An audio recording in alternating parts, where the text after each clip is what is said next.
गाई के गोबरे महादेव आंगना लिपाय। गजमोतिया हो महादेव चौका पुराय। सुनिए शिव शिव के दोहाय। सुनिए शिव शिव के दोहाय। चौका बैठल महादेव गईनिया लसाय। बहिया लफाई गौरा देई दिहली मानाय। सुनिए शिव शिव के दोहाय।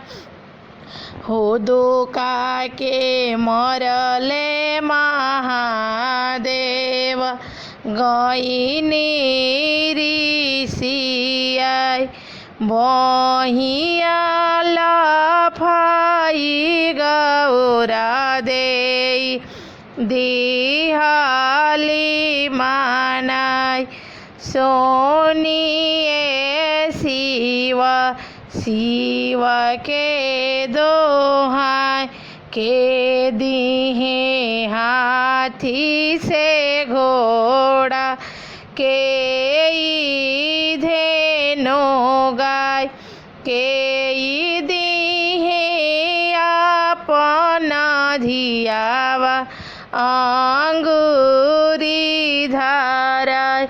सुनिए शिव शिव के दोहाय।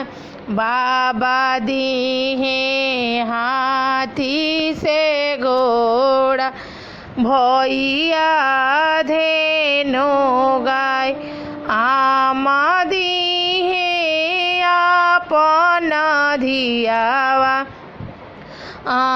अंगूरी धाराय। सुनिए शिव शिव के दोहाय।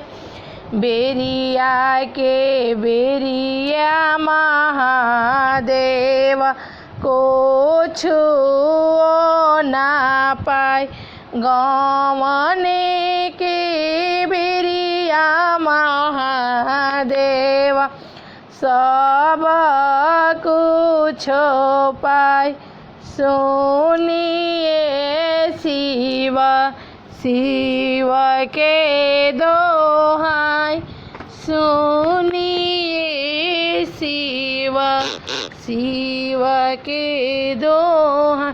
अच्छा लगे तो लाइक और शेयर जरूर कीजिएगा। धन्यवाद।